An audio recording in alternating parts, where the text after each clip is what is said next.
welcome to my channel if you haven't been on here before, or welcome back if you have. My name is Portia and I'm currently in recovery from anorexia.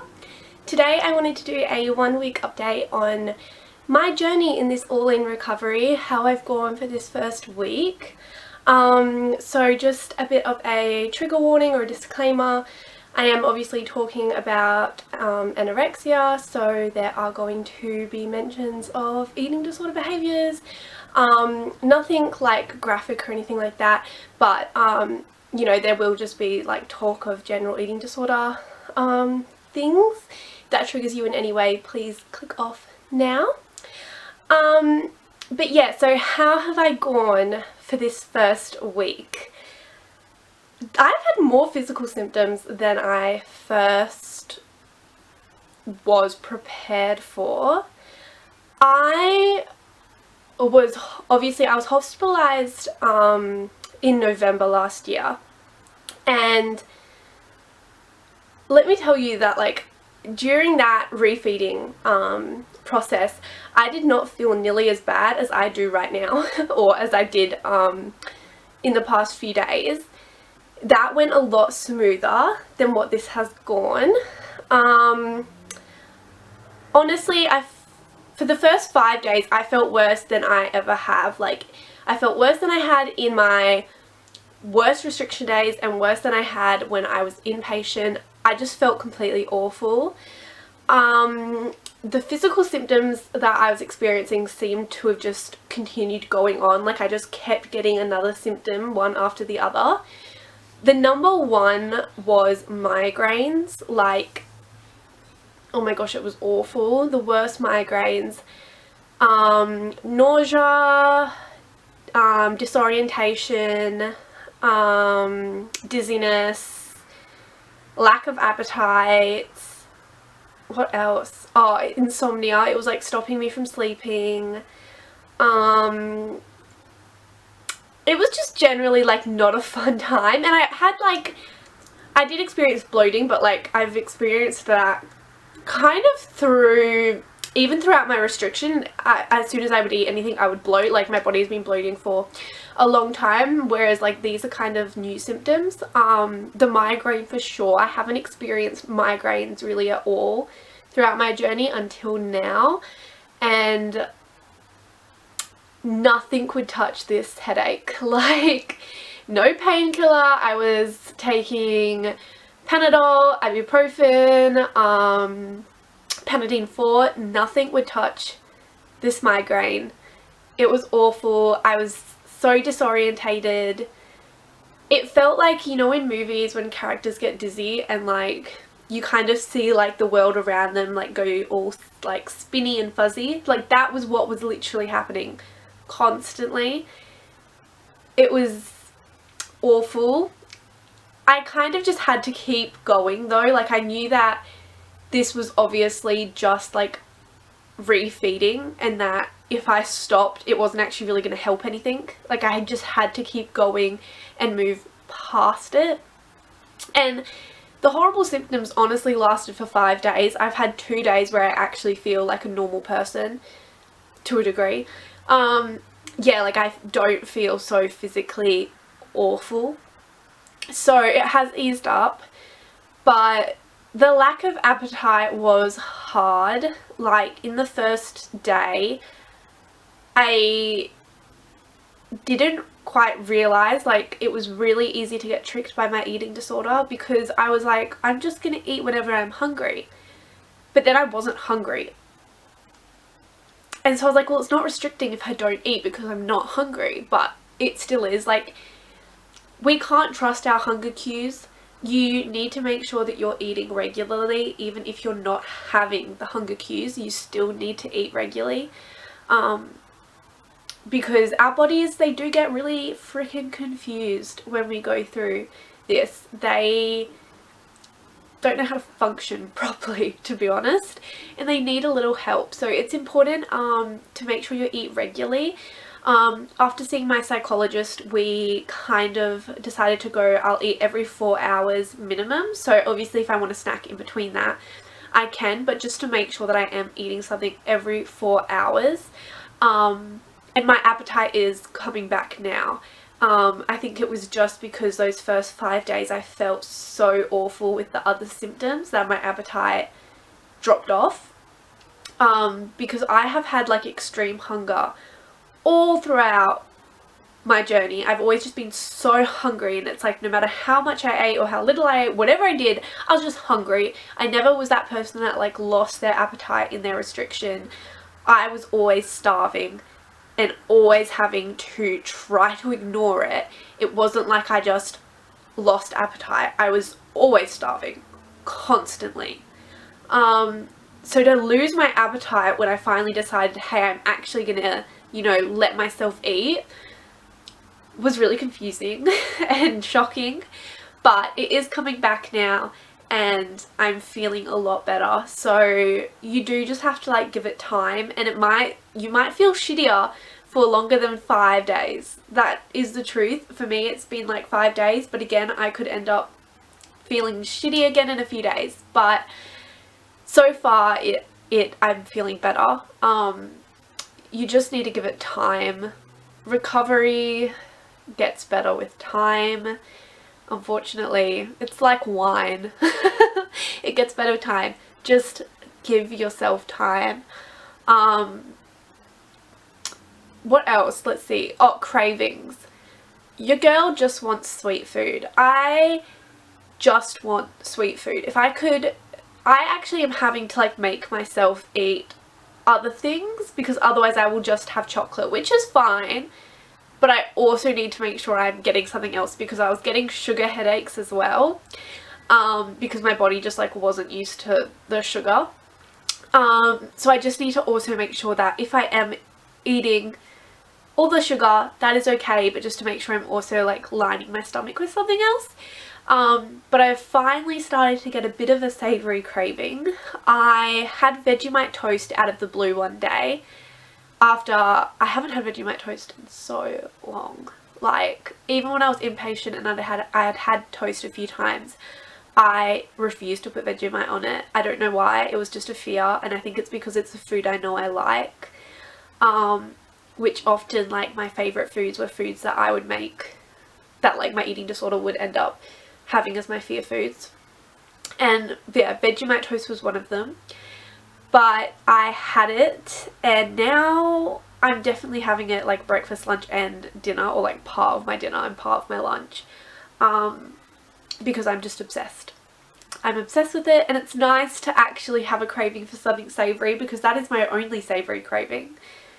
Everything else is like, I just want chocolate or ice cream or just porridge, anything that's sweet I will have. But like food that isn't sweet it's a bit tough at the minute. But I find a lot of my cravings as well, like if I don't, it's almost like if I don't activate the craving, it won't start. So like Vegemite toast, I didn't know I had a craving for, I just had it, and then it was like catapulted me into this like extreme craving for just this one food. So I'm gonna make sure to keep introducing savoury foods to hopefully get that craving rolling in that direction, because if I have to sit down to chocolate in like, it's in a high quantity, but if I have to keep sitting down to that constantly, like I just want to be able to feel like I want savoury food. I just want savoury food. I'm so sick of eating sweets, but it's all I want, so it's all I keep eating. But I want something savoury, I really do. So I'm gonna keep trying to introduce some savoury foods and hope that I get some more cravings in that direction. But savoury wise, yeah, it's not really happening. Mentally, I've actually been pretty good. I think my eating disorder is triggered a lot by like environmental, like things that are happening in my environment. So my relationships with people in my current environment tend to have a lot of say on how I'm doing in my recovery, or just how I'm doing with my eating disorder. But I'm feeling really good lately. Everything's been really good. Mentally, I've got rats which have made me very happy and have kind of given me a very good distraction. from kind of what is actually happening with going into this like all-in journey. Like having something as distracting as a new pet has been beneficial in the way of like I just haven't had a lot of thought about my actual eating disorder because I'm more focused on like taking care of this new pet and all this stuff I'm doing with this new pet, rather than kind of having brain time to think about my eating disorder and oh my gosh, you're in recovery, you're losing your disorder. Like I'm just like focused on this other thing, which has been good. But I won't lie, like I've nearly gone to bed every single night, almost every single night, and thought, tomorrow I'm gonna restrict. But the thing is that just because I think that, like just because I have the thought, doesn't mean I have to act on it. Every morning I've woke up and sat down to a complete breakfast and then, you know, spent the whole day eating a full day of food. Just because I have the thought doesn't mean that I have to act on it. Just because I think, okay, yeah, I want to restrict, I want to relapse, I don't want to do this whole recovery thing, whatever, doesn't mean I actually actively have to do it. And that is a big thing.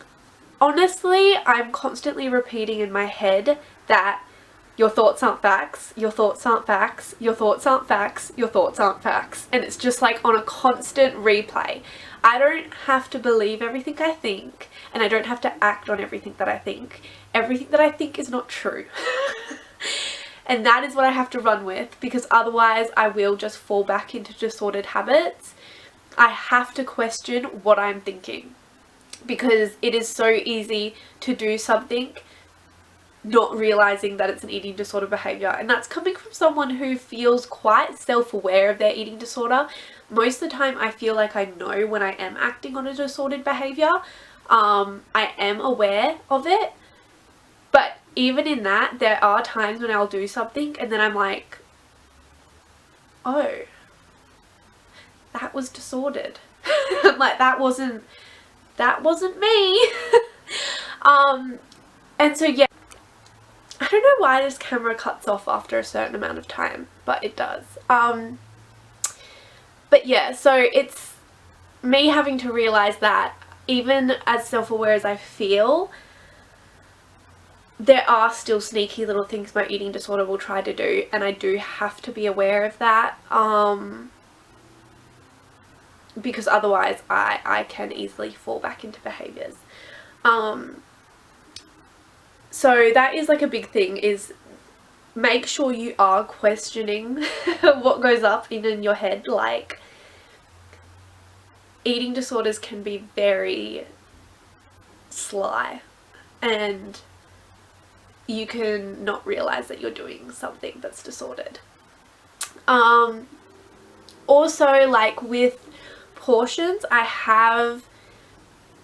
there are times when I feel perfectly okay to like portion something, but other times if it's something that I'm kind of scared of, like my boyfriend got Indian food and I wanted it, I couldn't quite do it, so I didn't get like a curry, but he had rice. And he was like, do you want some? And I was like, yes. And he was like, how much? And I was like, my bowl's there. Like, I just had to let him do it because I knew that I didn't have the control in that moment to be able to actively disobey my disorder. I wouldn't have known that I wasn't acting on my disorder if I had have portioned that out myself, because I could feel it. It was right there and I was like, I need someone else to take the wheel for a minute, because otherwise I'm going to end up restricting this. So it is okay to like ask for help. It is okay to have other people portion your things out for you. It is a journey and you will get to the point where you can portion your food out yourself, but it is also good to let go of that control and allow someone else to help you, because obviously that is also a part of normal eating, is, you know, allowing other people to cook for you and, you know, serve up a dish to you, and you not having to be in control of how much you're given. So that is a good thing to learn anyway. But yeah, don't feel bad if you don't have the ability to portion up your own food yet. It's okay to need help with that, and it's actually really brave to ask for someone else to portion it up, because that is you literally going, I'm not going to let my eating disorder take control of this. I'm going to give this control to someone else. And that is like a really powerful thing for you to be able to do. So if you're doing that, actually acknowledge just how well you're doing and how much strength that takes to be able to do. Okay, so something else is going all in. Like, I feel like you have this thing that you'll just like suddenly be able to like eat whatever you want, which is obviously the concept of going all in, is that you eat whatever you want whenever you crave it. But I'm not gonna lie, I've been able to eat chocolate, like I mean chocolate bar after chocolate bar during the day. I'm perfectly fine with. But the other day we were out shopping and I put a bag of like crisps in the trolley, and then I took them out, and then I put them back in, and then I took them out, and then I put them back in, I took them out, I got a smaller bag, like a single serve bag, I put them in, and then I took them out, and then I put them in, and then I took them back out. For whatever reason, crisps terrify me. I don't know why. At this point I can eat chocolate all throughout the day, I can eat ice cream all throughout the day, I'm eating plenty. Like, there's so many fear foods that I'm facing, but at the same time there are some that just seem to hold this extra level of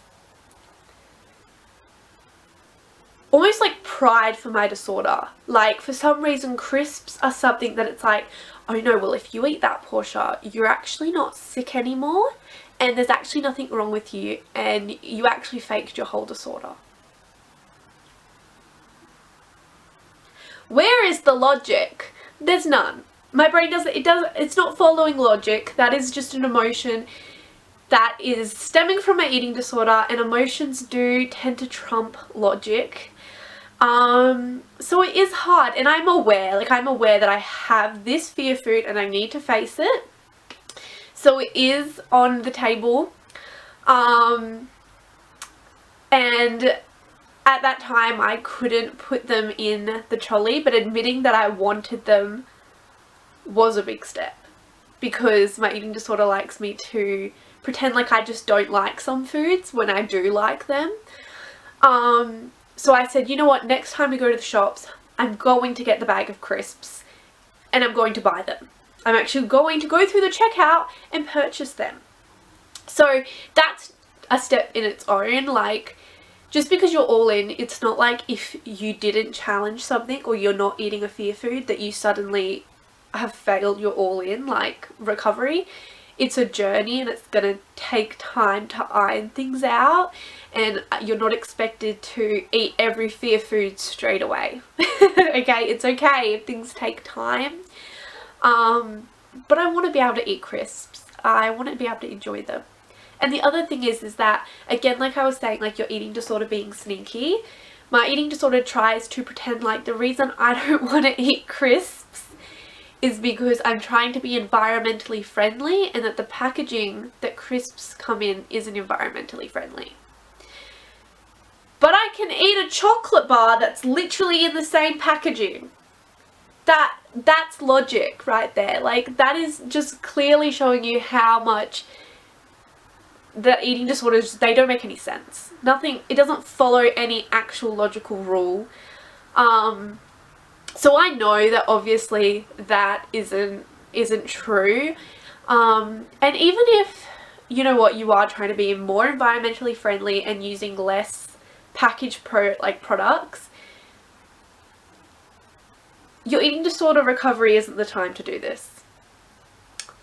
Your eating disorder recovery is the time that you need to experience all your fear foods, and that's what you need to do. And I know that sounds really hard. If you're someone like me and you do care about the environment, it can be really hard, but there are other things that you can do that are separate to food that can help the environment, and you can be more environmentally friendly in other ways.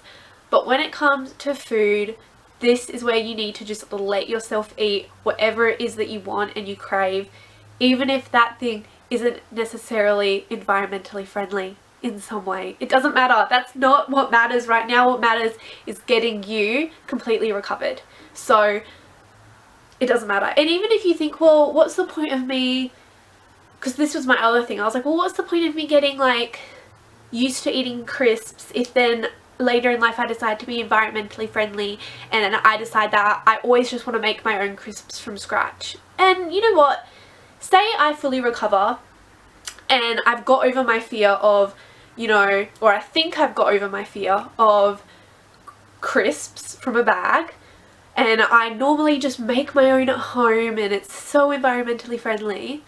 What happens if I get invited to a party and, you know, at their little buffet they have crisps? Because the truth is that it's not about the fact of whether or not it's environmentally friendly. I'm going to be too scared to eat that crisp at a party because I never actually faced the fear food. And although you might think, well, I could go my whole life without that being a big deal, that is true. You could go your whole life without the idea of not eating crisps be that big of a deal. You could go your whole life without facing this fear food and you would live, like, it would be fine.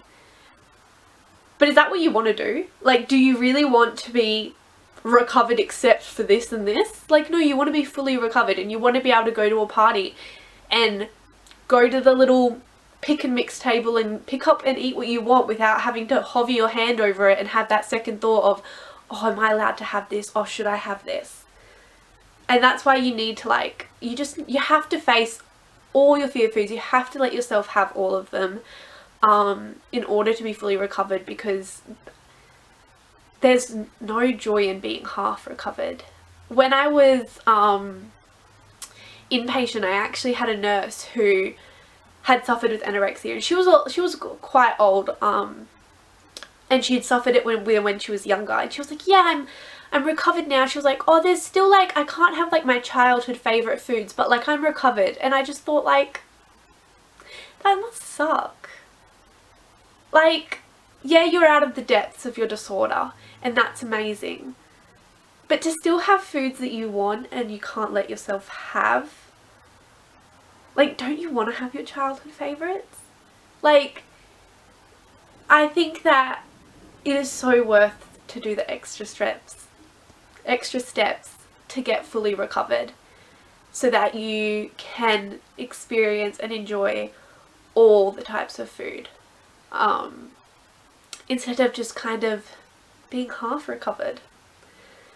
So basically that was my big long spiel on why I need to try and face my fear of crisps. And some other fear foods that I want to face currently are Indian takeaway is one that I really need to challenge next. So I told my boyfriend the next time we get Indian takeaway, I'm going to challenge it because I've had some rice from them, some poppadoms, some naan bread. So it's time I get the curry and I fully face the fear.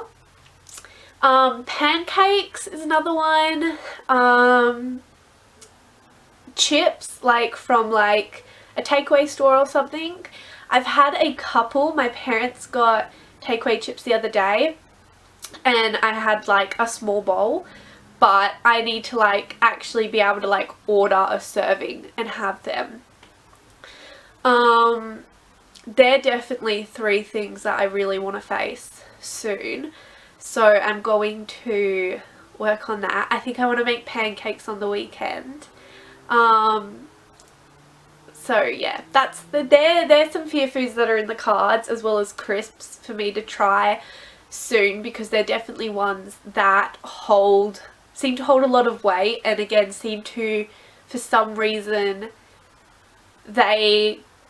I kind of equate my sickness to how much I'm avoiding them. Like, if I eat this food, I'm suddenly not sick anymore and I'm suddenly faking my disorder and I'm suddenly fine and nobody's going to care about me anymore. And that isn't true, and I need to let myself see that. Like, I need to challenge it so I can just see how untrue it is, in the fact that this item of food does not equal my eating disorder.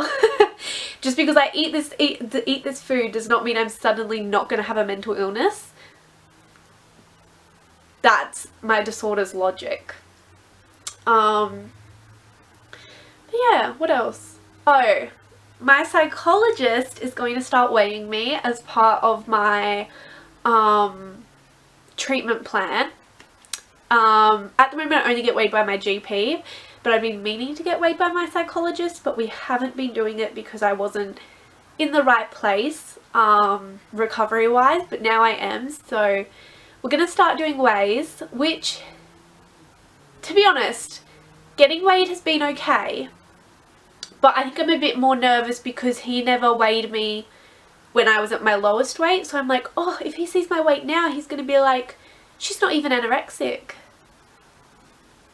Portia, weight is just a symptom. It is a mental illness. I can say this over and over again to myself, and I can believe it for other people, but it's like as soon as it gets to me, I struggle with it, and I think a lot of us do. And it's just reminding yourself that it is a mental illness. It's a mental illness. Weight is just a side effect that you may experience, but it is not the disorder. So I'm just reminding myself of that, and honestly, it'll be fine. Like, I'm the only person that's concerned about it. My psychologist doesn't give a shit what my weight is. He just needs to do it as part of the treatment plan. That's it. So I'll be fine, but yeah, that is going to be like a step that I will be taking as well. And yeah, just know that, like, it's just your weight. It's just how much gravity is pulling you to earth. It has no basis on who you are as a person or how much you may be struggling. Okay? Not at all. I know it's hard to like accept, and it's easier to say than it is to actually believe, but just keep repeating it to yourself because eventually it will stick. But that is my 1 week update. I know it's really scattered. I think anyone that is suffering with an eating disorder will probably know our minds get a bit like scrambled eggs, like mashed potato, like it just, everything's a bit all over the place. Hopefully as I get further along with my recovery, my brain starts to like settle down. If this camera stops recording one more time, I'm going to lose it. But yeah, hopefully as I keep recovering, my brain will start to process things better, and I'll be able to actually follow along a thought process. But yeah, I'm sorry if it's a bit scatterbrained. But thank you for watching. My next update on my all-in journey, I think I'll do once I'm a month all-in, because I feel like I'll have like a lot to say then. But thank you for following along, and thank you for watching this scattered mess of a video. I love you. And if you are in recovery, or you're thinking about recovery for your eating disorder or even any other mental illness, I support you. Please send me a message so I can tell you how proud I am of you for even thinking of the idea, because it is tough and you're amazing for even getting to that point. But anyway, I will see you next time. Bye!